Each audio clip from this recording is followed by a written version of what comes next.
Tu as cette idée qui te tient à cœur. Tu sens au fond de toi que ça peut marcher, que tu peux prendre enfin ton indépendance, créer quelque chose qui te ressemble et surtout générer tes premiers revenus. Mais voilà, chaque fois que tu te lances, tu te heurtes à un mur. Pas assez d'argent, pas assez de clients, pas assez de visibilité. Du coup, tu doutes, tu te demandes si c'est possible, si tu as ce qu'il faut pour réussir là-dedans. Mais la vérité, c'est que beaucoup de jeunes novices font la même erreur. Vouloir tout de suite en oubliant la base essentielle pour construire un business qui tient sur le long terme. Sans capital important, sans réseau puissant et surtout sans expérience, il est facile de se sentir perdu ou tenté de baisser les bras. Alors aujourd'hui, je veux t'apporter une approche claire et concrète pour bâtir ton business, même si tu pars de zéro. Pas de magie, pas de recette miracle, juste un chemin réaliste, adapté à ta situation et à tes capacités actuelles. Créer son propre business quand on débute, sans ressources solides, c'est un défi de taille.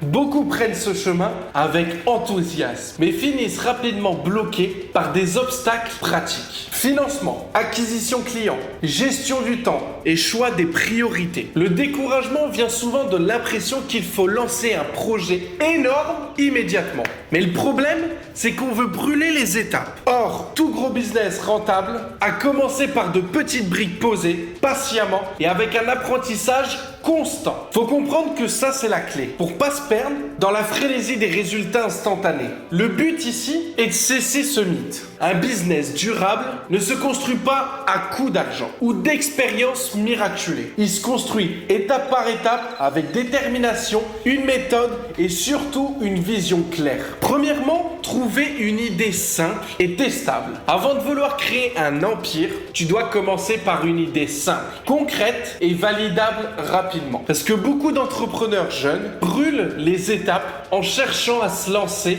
sur une super application, un projet hyper innovant ou même un service complexe. Résultat, trop compliqué, trop long et trop risqué. Ce que tu veux, c'est une idée qui répond à un problème réel, identifiable autour de toi et que tu peux tester avec peu de moyens. Exemple, offrir un service local de montage vidéo pour des petits commerces qui n'ont pas le budget pour une agence ou vendre des créations graphiques personnalisées sur des plateformes en ligne ou encore proposer du copywriting pour des influenceurs débutants ou même créer des sites web et les vendre à des professionnels. Le but est double, apprendre à connaître tes clients et tester si ta solution leur parle et recueillir des retours pour ajuster ton offre. Ce travail ne demande pas forcément d'avoir des milliers d'euros, ni une validation théorique, juste de l'écoute, de la présence auprès des utilisateurs et surtout de l'agilité. Par exemple, je connais Anna, 22 ans, elle est passionnée de design. Elle a commencé par vendre ses logos personnalisés sur une petite plateforme freelance, Fiverr, 5euros.com. Et elle prend le temps de parler avec ses clients. Elle comprend leurs attentes et adapte son offre plutôt que de créer un studio graphique en ligne avec des centaines de concurrents. Deuxième chose importante, construire une offre claire et un modèle économique viable. Après avoir trouvé une idée simple, il est crucial de clarifier ce que tu proposes, à qui et à quel prix. Parce que trop souvent, on veut faire pour tout le monde ou offrir trop de services différents qui finissent par ne rien valoriser concrètement. Tu dois être capable d'expliquer en quelques phrases que ton client potentiel comprenne précisément ce que tu offres et comment ça va l'aider. Exemple tout bête, je crée des visuels Instagram accrocheurs pour les petites entreprises locales afin qu'elles augmentent leur visibilité sans dépenser en publicité. Là, c'est clair, net et précis. Cette phrase cible et elle explique le bénéfice. Ensuite, réfléchir à un modèle économique réaliste. Combien de temps tu mets pour produire ton service ou ton produit? Quel prix vaut ton travail? Quelle quantité de clients dois-tu atteindre pour générer tes premiers revenus corrects? Tout cela doit être posé avec rigueur et il faut bien y réfléchir. Un modèle viable ne repose pas sur des hypothèses floues, mais sur des calculs simples, le coût, le prix et le volume. C'est fondamental.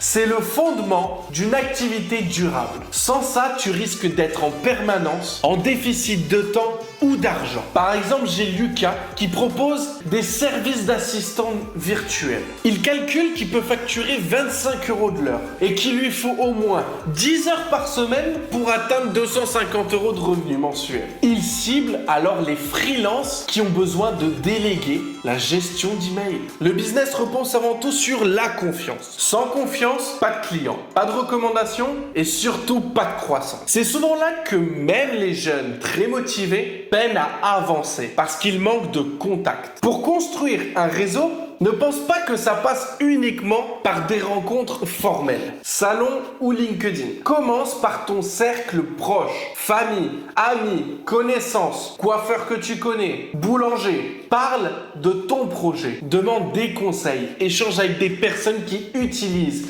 ou pourraient utiliser ton offre. De petites mises en relation peuvent déboucher sur tes premières commandes. Tu peux aussi participer à des groupes en ligne spécialisés, forums ou même faire quelques démarches directement par email, sans pression commerciale, juste pour te faire connaître et offrir de la valeur. L'objectif est de créer cette dynamique de confiance petit à petit, en étant sérieux sur la qualité, ponctualité et transparence sur ce que tu offres. Faut pas oublier que le bouche à oreille, c'est un levier hyper puissant, surtout quand tu pars sans budget marketing. J'ai Sarah que j'ai accompagnée, elle est étudiante en communication. Elle a commencé à proposer ses services pour gérer les réseaux sociaux d'associations de son campus. Sans budget, elle gagne la confiance en étant fiable et en montrant ses résultats. Donc, à partir de maintenant, c'est à toi de mettre en place ces exercices. Prends une feuille et un stylo et liste 3 idées simples que tu pourrais proposer avec les compétences que tu as aujourd'hui, qui répondent à un problème autour de toi. Choisis la plus simple à tester rapidement. Deuxième chose,